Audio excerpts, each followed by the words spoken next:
Hello, everyone. My name is Anika Taylor. I am the Outreach Programs Manager at the Bakken Museum, and I've spent a number of years working with students in various different education environments, all about STEM education and STEM engagement. So over this time, I've made some discoveries and worked with some really interesting people about designing activities that really engage the audience in what you're doing, as well as allow you to evaluate a little bit the success of those activities in teaching actual content, topics, or points to your audience.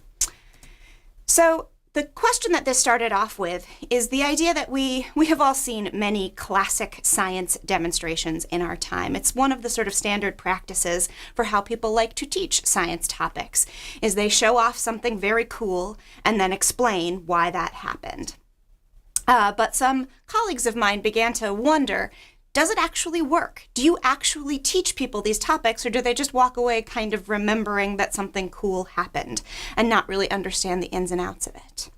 So a number of years ago, some folks, we'll start off by actually showing you, my mistake, we'll show off by showing you an example of a classic science demonstration. So this is one we like to call Will It Light? All right, so ladies and gentlemen, I have here a device. We call this a conductivity tester, and I have here a light bulb. We have it connected to some power in the wall, and what we need to do in order to get our light bulb to light up is to complete our circuit. And in order to do that, we're going to have to connect this yellow piece to this yellow piece. Now, we could probably search around the room and try to find some different things that might work for that, but what I also happen to have here are a bunch of jars of liquid. And we're going to see which of these liquids we can actually get electricity to move through to get from this yellow piece to this yellow piece and make our light bulb light up.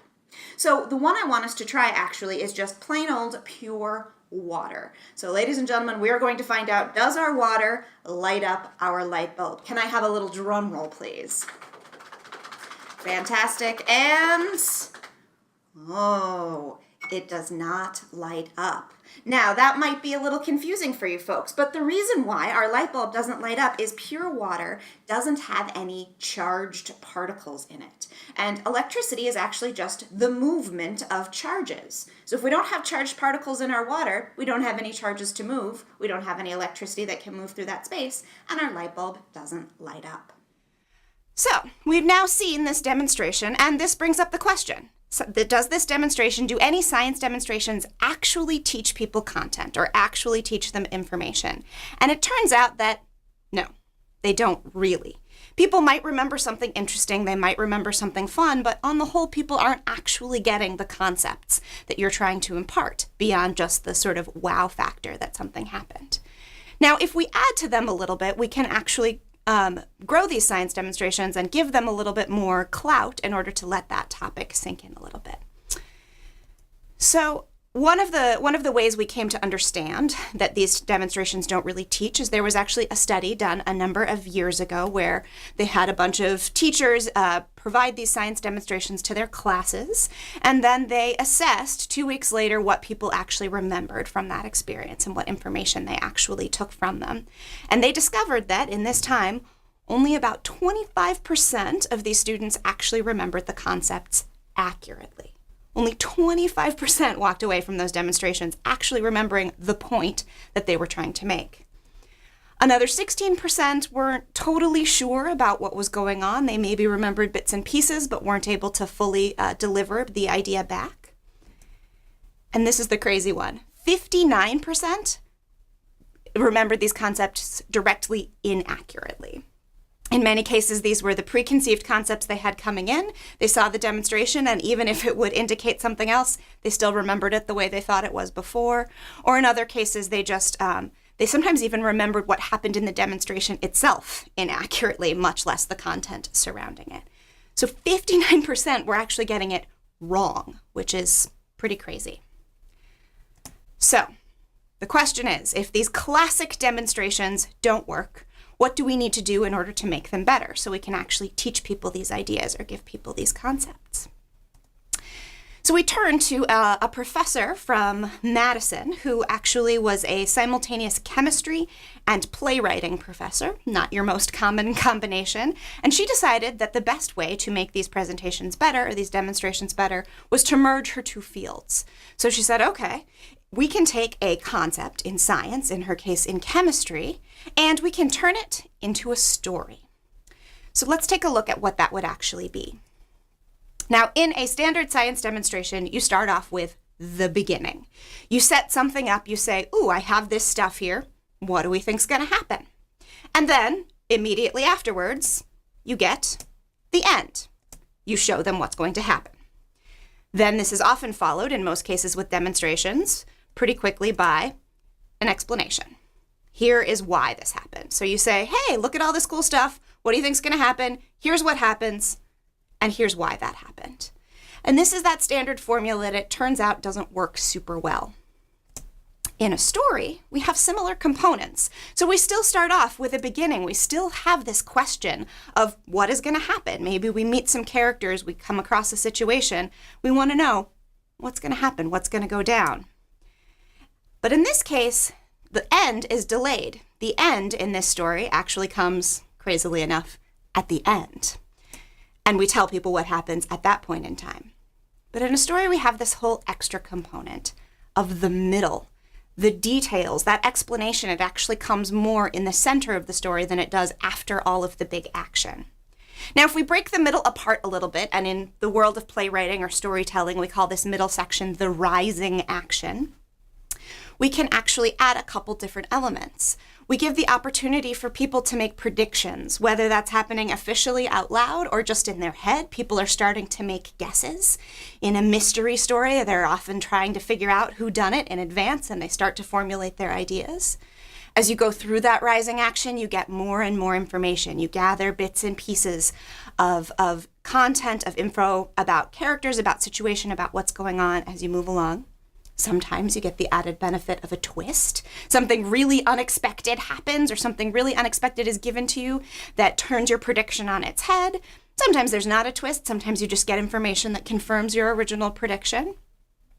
And then at the end of this middle section, so not the end, often people will start to change their opinions, right? So how many of us have had the opportunity to watch a whodunit of some sort, and you get your idea about who you think it is? You go through the process of learning more about the story, and then you're like, oh, no, I was wrong. It's this person. And this makes it very exciting, because then when you get to the actual end, you are really, really into seeing what happens, right? You're now invested. You've gone through this process of connecting your brain to the story and putting yourself into it in terms of making these predictions. And so this prediction sandwich, as I like to call it, sort of elevates people's personal connection. It elevates their excitement. And then the extra cool thing is it actually also allows you to evaluate what somebody has learned from the beginning to the end of this process, which I'll get more to in a little bit. So in the example of Will It Light, the experiment I just showed you, if we break it down a little bit according to this storytelling model, we have our beginning. We put forward our big question. Will our light bulb light in pure water? This is what we're all wondering about. This is what we're trying to get to. And in the example I showed you, we jumped pretty quickly to just showing you, hey, look, it didn't. But in a storytelling model, we would then add this middle section. We would say, okay, well, let's take a moment, make a prediction. What do you think? Is it going to light? Is it not going to light? And then we're going to add to this a little bit. We're going to gather more information. Okay, well, let's not try it in pure water yet, but let's see what happens when we try it in salt water. Let's see what happens when we try it in sugar water. Let's add to this a little bit. Let's add some information about chemistry that maybe you didn't know before, that you can connect to these experiments we just saw, and then hopefully actually connect back to this big question, will the light bulb light in pure water? And then if you take a moment to ask people, all right, now that we've seen those experiments and we've gained that information, what do you think now? Do you think the same thing that you did 10 minutes ago? Or do you have a new idea? And it's always totally fine for people to have the same idea. It's fine for them to change their opinion. It's fine for them to still not know. But the nice part about this is it's made their brains really click in and invest in the process along the way. So then we add in the end, this big moment. We've now delayed the gratification of finding out the answer to this question. And now people have connected a personal guess as to what they think it is. So when we finally show them that it does not light up, you can actually get rooms full of children to cheer for a light bulb not lighting up. It's pretty amazing to watch a bunch of 9-year-olds go, woohoo, when something doesn't happen. Because it happens to be the not happening that they had decided they thought was not going to happen. And so they're right. They're confirmed about the idea that they had. All right. So we have here our conductivity tester. We're going to try to get our light bulb to light up. And in order to do that, we're going to need to connect this yellow piece to this yellow piece. And the easiest way for us to do that is by putting it in some liquid to see if we can get that electricity to move through the liquid and connect this one to this one. Now, my big question for you is whether or not we think that this light bulb is going to light up when I put our 2 yellow pieces or our tester into pure water. So I'm going to give that a try. Ladies and gentlemen, give me a drum roll, please. Actually, wait. I think before we do that, we need to make some guesses. So in science, we like to make guesses or predictions about what we think are going to happen. So I would love to see from everybody, if you think our light bulb is going to light up in pure water, give me a thumbs up. If you think our light bulb is not going to light up in pure water, give me a thumbs down. And if you have no idea what's going to happen, because that's okay, you can give me a thumb in the middle. But everybody should be showing me a thumb up, a thumb down, or a thumb in the middle. All right, fantastic. We have some guesses. Ladies and gentlemen, let's try it again. Give me another drum roll, please. Dun, da, da. Oh, wait, no, hold on. Before we try that, we're going to need to try something else. There's a little more information that we need. Because you'll notice I have some other jars here. So there's pure water in this one, but this jar has salt water in it. So ladies and gentlemen, we're going to start off by testing what happens with salt water. Find out whether the salt water can light up our light bulb. So give me another drum roll. Ta-da! So check it out. Our salt water actually does light up our light bulb. And the reason for that is that our salt water actually has charged particles in it. Salt is made up of 2 different particles that each have a charge. And when those charges move through the water, that's just electricity. Electricity is what we get when you have charges moving from one place to another.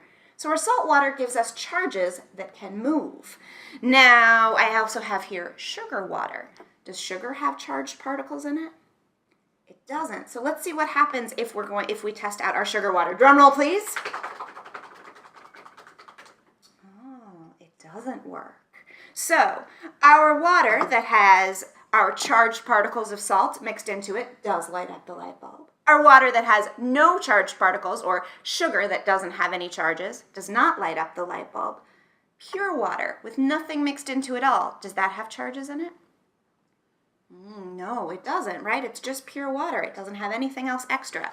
So ladies and gentlemen, it is now finally time for us to test out our pure water once and for all. Give me a nice big drum roll. Oh, wait, no, sorry. I lied. What I need is to actually hear one more guess from all of you. So we've talked a little bit about salt water and sugar water and how they're different. See if you can take what we've learned about salt water and sugar water and mix that together in your brain to see if we can figure out what will happen with the pure water. So if you think our pure water will light up our light bulb, give me a thumbs up. If you think it will not light up the light bulb, give me a thumbs down. If you don't know, still totally fine not to know, give me a thumb in the middle. All right, fantastic. Nice work, ladies and gentlemen. Biggest drum roll ever. We're actually going to test it out, and ta-da! The pure water does not light the light bulb. Now, here's the tricky part. Can anyone tell me why? Now, in this case, you'll probably also then want to jump in and recap why. Connect back to the middle, remind them, okay, so remember, we talked about this chemistry situation. We talked about the salt. We talked about the sugar. We talked about how pure water doesn't have those things in them, and so why maybe in this particular experiment it's not going to work. The cool thing is if you've done your middle section well enough, oftentimes you can actually get somebody that you're working with, a student, a guest, your audience members, to actually do that recap for you. You can say, all right, we figured it out. It didn't work. Who can tell me why? And that's a really cool thing because sometimes you can get them to repeat back to you the content that you've just said. Now, what I often like to do in this case is also add what I call a second season cliffhanger to keep on our storyline, which is that you can then have them ask what's the next big question? Or you can ask the next big question. Maybe you have another thing you want to talk about. But it's just sort of after you've gone through the arc of this whole story and gotten to the end and people are really excited, this is an amazing time to then add in a new question or to then draw them into the next thing you want them to consider. And this is also a great place that you can plug in the notion of why do we care. So in some cases, we might have just seen an experiment, we might have just learned a bit of content, but you now have the opportunity to connect it more directly to their lives or to their real world experience. All right, so now we have figured out that our light bulb does not light in pure water. It does light in salt water. It does not light in sugar water. Now it's time to figure out why that's important to us. So ladies and gentlemen, I need everyone to hold your hands up in front of you like this and wiggle your fingers at me like this. The reason why your fingers are wiggling right now is because of electricity. There's an electrical message traveling from your brain down your spine to your fingers telling them to go wiggle, wiggle, wiggle, wiggle, wiggle, wiggle. And so we actually need in our bodies, just like in this experiment, substances that help electrical charges move so they can get from our brain to our fingers or to any muscle that we want to have move. And sometimes when we exercise a lot, we actually lose some of these substances or some of these materials. So what is something that that happens to our body when we exercise? Just yell it out at me. Sweat. We sweat, exactly. So when we sweat, we lose water from our bodies, but we also lose different types of minerals and materials. And this is essentially like the salt water in our body. If you've ever tasted your sweat, you might have noticed it tastes kind of salty. So if we lose too much of that salt, we don't have the materials in our body that we need to move the charges to make our muscles move. So sometimes we can drink things that help put some of those materials back. We want to put lots of water back, but sometimes we also need some of those salts as well. Now, there are lots of different things that we can try. For example, some people like to drink sports drinks. So I have a sports drink here. It's blue flavored. And some people also like to drink coconut water. This is sort of a newer fad in replacing our salts or our minerals. We call these electrolytes. So I thought it would be fun today, now that we have all of this information about getting our light bulb to light up, to see how well these drinks actually move electricity, how much electrolyte is actually in these drinks, and how much they help us out. So ladies and gentlemen, as a reminder, I'm going to show you what it looks like when we put our light bulb into salt water, because you can think of the salt water as being kind of like our sweat. So when we lose our sweat, we lose quite a bit of electrolyte through that. But if we drink a sports drink, let's find out if we put some back. Ladies and gentlemen, give me a little drum roll, please. Ta-da! Yeah, it does give us a little bit of electrolyte. Our light bulb is lighting up a bit, but not very much. It turns out that these sports drinks are mostly sugar and food coloring and fancy advertising that make it seem like they're going to help you out with all of your sports, make you a better athlete. They do give you a little bit of those electrolytes, but not actually all that much. All right, ladies and gentlemen, we're going to try out our coconut water, the newest and sort of most popular new fad in replacing electrolytes. I'd like you to give me a thumbs up. What do you think is going to happen with the coconut water? If you think it's going to be brighter than our sports drink, give me a thumbs up. If you think it's going to be less bright than the sports drink, give me a thumbs down. Thumb in the middle if you feel like you don't know. All right, ladies and gentlemen, let's try it out. Our coconut water. Drum roll, please. Ta-da! Turns out our coconut water actually does have quite a bit of electrolyte in it. And it is for this reason that some people, when they drink it, think it tastes disgusting. But it does actually help you replace some electrolytes. Still better off with just water, but it will help you a little more than that sports drink will. So, what I recommend now is taking a moment to see if you can find a topic or find something that you can try where you could put this into this situation. You want to find a question, a beginning, something that is dramatic, something that is a good question that is open-ended, or not necessarily open-ended, but something that it's not obvious, that not everybody's just going to know right away what the answer is. Your middle section, so give people an opportunity to make a guess, give them an opportunity to do a little bit of exploration, to add a little more information, and then give them a chance to guess again. And then After delaying it, after going through that process, then you actually get the opportunity to do the demonstration. You answer your big question from the beginning, and then you take your time to recap. So if you want to, you can take some time now to see what it would look like to build this into your own content area or your own small activity. Just to give you an example of another topic where I used this, we can take a look at an experiment about electricity generation. So in this case, I actually set up a really specific way that I had students make predictions. I gave them instructions about their experiment, and then I gave them little sheets that looked like this. I asked them, what are the 3 ingredients we need to generate electricity? And I told them 2 of them, and then I told them I needed them to experiment to see if they could figure out what the 3rd one was. But before I had them do that experiment, I had them take a guess. And I told them they could write anything they wanted in the box. If they had a guess, they could write it. They could write question marks if they wanted to. They could write, I don't know. I just wanted them to write something in the box. And then I had them take some time to do some exploring. And we're going to take a moment to take a look at an example of some people exploring with this particular experiment now. All right, so what we are going to do in our next experiment is see if we can discover what the recipe for generating electricity is. Now, we already talked about how we need a force. We need an object to give us a force. So who can tell me what is an object that gives us a force? An object that can push things or pull things. Yeah. A magnet. A magnet, exactly. So our first ingredient is going to be a magnet. And I'm going to give you 3 different magnets you can experiment with. But that is ingredient number 1.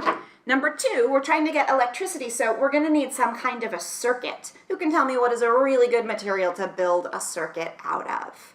Yeah. A wire. Wire. Now I'm going to give you 2 different kinds of wire. You're going to have some wire that's been wound around in a circle or a coil like this. And then we attached it to this board so it'd stay in one spot and attached the ends to these little pegs here so you don't have to go hunting for the ends of the wire. I'm also going to give you some wires that have little clips on the end of them. These are called alligator clips, and you can use them to clip on to your coil of wire. The other ends of your wires are going to clip into the 3rd thing I'm giving you, which is this thing right here. Now, this is not an ingredient in our electricity recipe. This is a tool we're going to use to figure out if we have electricity. But this is an electricity meter. So if you have electricity, your meter wire will start to move a little bit. And that's how you know you've got what you're looking for. Now, the key element to this is to make sure you leave your meter sitting down on the table. If you pick up your meter and start shaking it, that's not electricity. That's you shaking your meter. So you want to make sure the meter is sitting nice and flat on the table. You have your complete circuit hooked up, and then you're going to have to somehow add your magnets in and figure out what our 3rd ingredient is. Now, before I actually give you your materials, I want you to turn your brains on for a moment and see if you have a guess or a prediction of what you think our 3rd mystery ingredient in our electricity recipe is. And I'd like you to just write what you think that thing is in this box right here. Now, if you don't know, if you have no idea, that's totally okay. You're welcome to write, I don't know. You can write a question mark. You can just put something in there to let me know that what you're saying is that you don't know what the answer is. Or if you do have a guess, please feel free to put that in the box right there. Once you're done, I'm going to have you tear off your white piece of paper and hold it up in the air. Somebody will come grab it from you, and then take your blue piece of paper and just set it face down next to you. So, ladies and gentlemen, we'll pass all of these out. I'll have each of you fill in your prediction, give me your white sheet, and once that's done for your whole group, I'll bring you your materials and you can get started experimenting. All right, let's get going.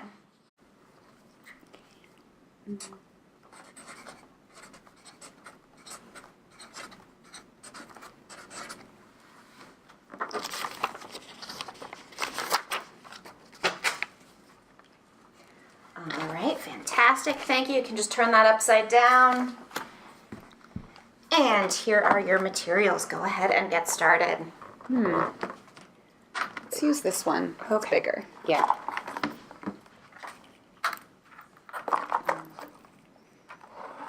Oh, wait, there are 2 in here. Oh, we can each do one. Cool.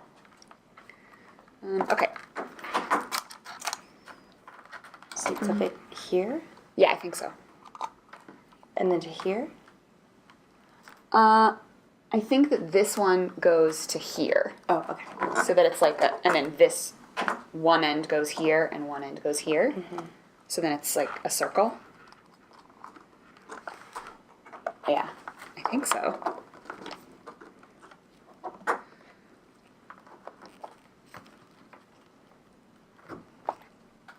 Oh, does this have to be this way? I guess this has to go that way. Oh, yeah. There you go. All right, great. So it looks like you've got your circuits all hooked up. Yeah. So then your next challenge is to figure out what are you going to do with your magnets. Okay. How are you going to get that needle moving with your magnets? Try this one. All right, we've got one idea we're trying out over Well, it's here. a magnet. And it's a wire. I'm just looking at the yeah, wire. wires. Okay. So it's like, Interesting. So far we've tried putting our magnets on our meter. Okay. We tried putting our magnets on these wires. Let's think about what else we could do with our magnet. What else might it be useful? Maybe here? What if I put it, what if you do what if I do this? like that? Oh, yeah. Like that? I don't think it's moving. Yeah, try tapping it. Awesome. Oh, mine came undone. I did it like I put it inside there. Oh, that's probably a good easier. idea. What if you put the magnet Put it. next to it? Yeah. Is it- Oh wait. Like I just do that. Ooh, what just happened? Oh, it moved a little bit. When it was on it. When it was on top of it, Oh, it when it moved. was sitting on it. Yeah. Oh, but is it moving now? No. So what's different about what just happened and what's happening right now? Whoa. It fell off. Oh, Oh, when I What just took it happened? off. When I took it off, it moved. Oh, try What happens taking if- it off? Oh, And when I put it on, it moves. Wait, does that happen with yours? Try let me it. try it. Can you see? It does wiggle a tiny bit. It's wiggling a tiny bit. so what could you do to keep it going? Ooh. Oh, if I keep going up and down. Oh, that's Oh. a good idea. Yours is doing just a Oh, tiny yeah, bit. it's just a little. Here, try with this one. Oh, yeah, good idea. Oh. Oh, there we go. Oh, this one works better on mine for some reason. So if it goes up and down. What is it? Does it have to go up and down? Let it go like in a... Oh, it works in a Oh, that circle works too. too. Wait, what about... Circle? Does this go through? So once I had people done with their exploring, I didn't debrief it. I didn't talk about what the answers were. I had them fill out their little sheet again. And the way I set this up is that I had these coded with the same numbers. So you had a white sheet of paper and you had a blue sheet of paper, and they both had the same number. I had people fill in the first one, and then after exploring, I had them fill in the second one. And then we debriefed and talked about the big reveal at the end after I collected all of these pieces of paper. This is cool because it engages them in that prediction process. Once again, they have to put forward an opinion. They have to own that opinion. They're then engaged and excited to see what the answer is. But the other super cool thing about using this particular method is it turns out that first prediction works out as a pre-assessment of their content knowledge on the topic, and that second prediction works out as a post-assessment. I get to find out what did they know coming in and what did they know going out of just that experiment. Even before I start telling them all of my fancy explanations why, I get to see what just that time playing around and that little discussion, that little added information did for them. And then we get to do the big reveal and pull it apart a little bit and reinforce whatever it is that they gained or perhaps did not gain over the course of that experiment. So then we come to the big question. I've delivered to you this big fancy new system. Does it actually work? Does this actually improve people's content learning? And here is what we found.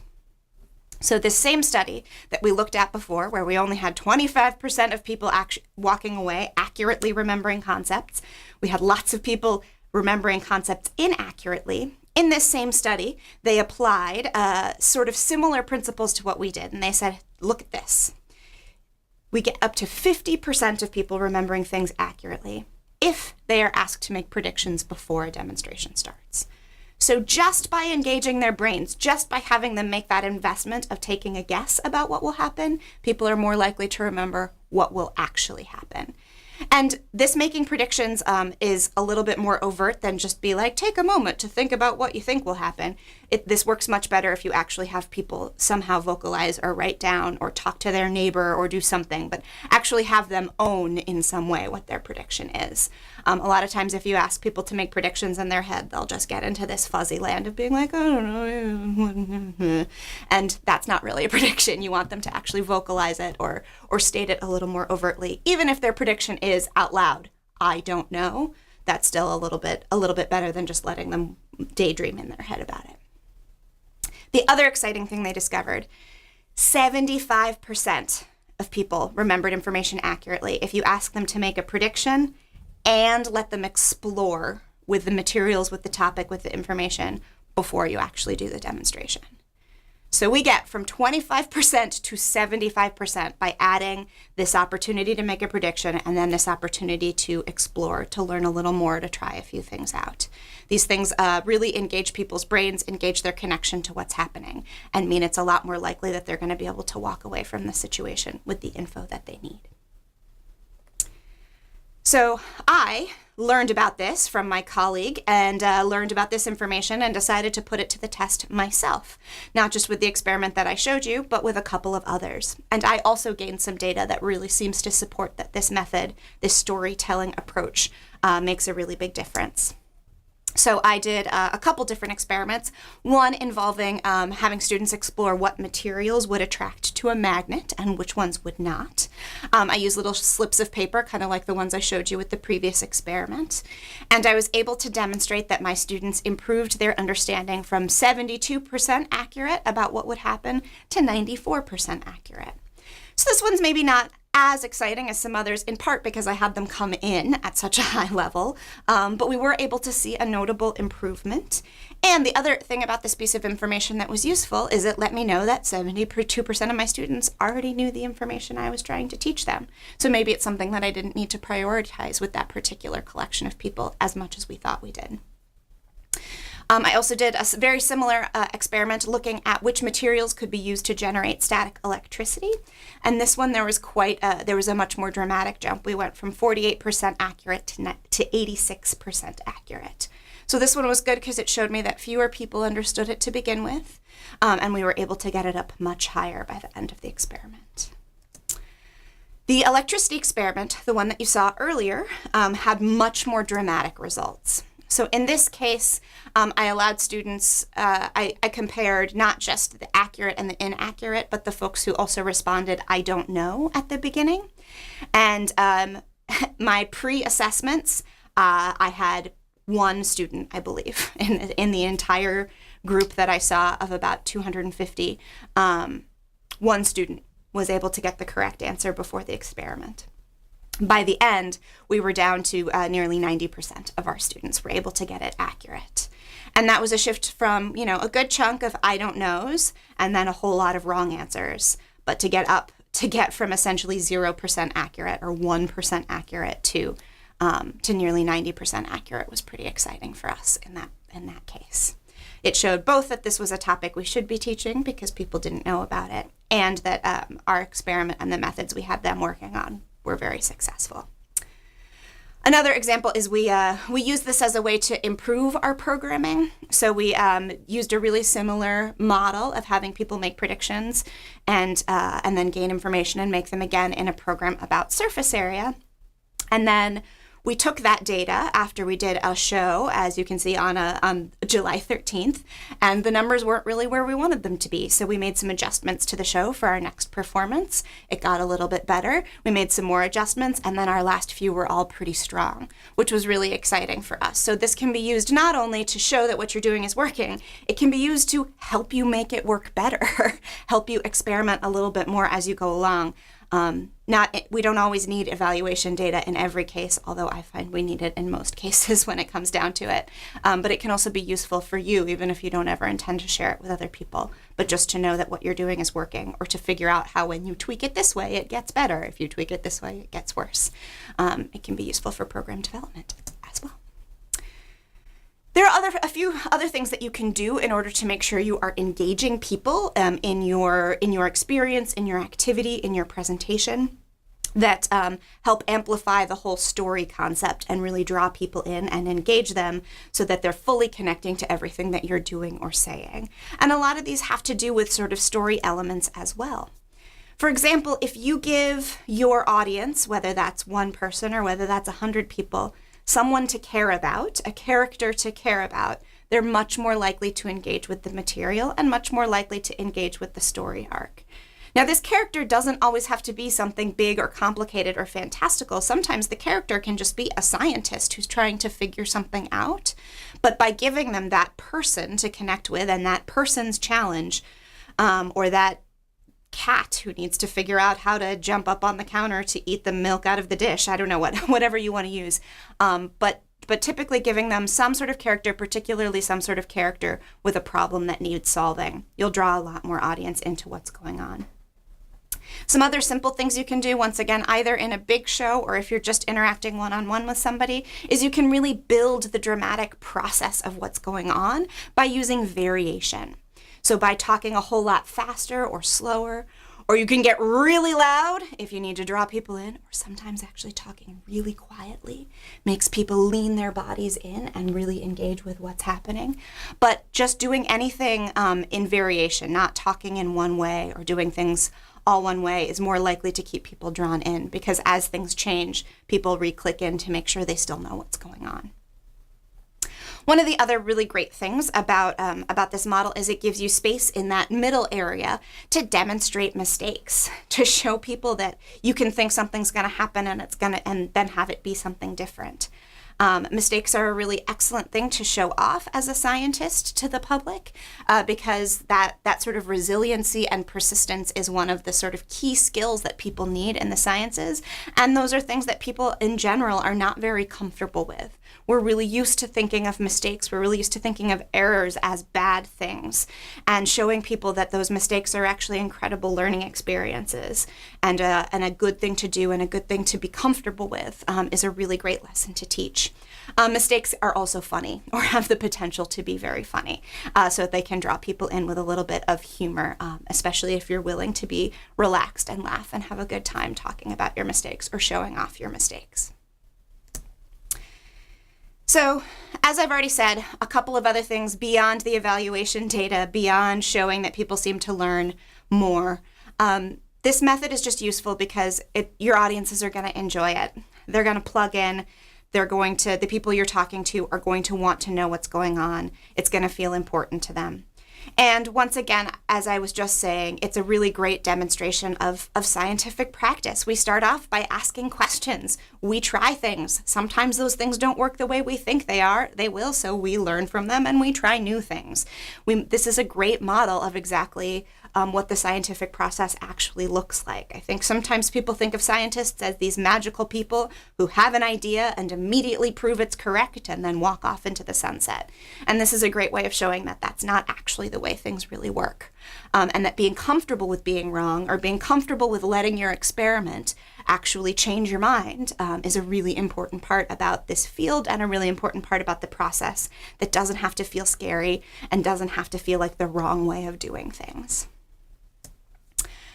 And this is something that's been demonstrated, as I said, technically with some quantitative data here and there. We've also had just really positive feedback from adults and teachers who have watched their young people engage with activities and with shows around this process, and they've let us know that they feel like this system was really great for drawing people in, that it was really great for making people think, and really great for demonstrating sort of the steps in learning science. So I highly recommend considering figuring out ways to morph your demonstrations into a bit more of a story. Thanks so much for your time today. I appreciate you taking a look at this topic.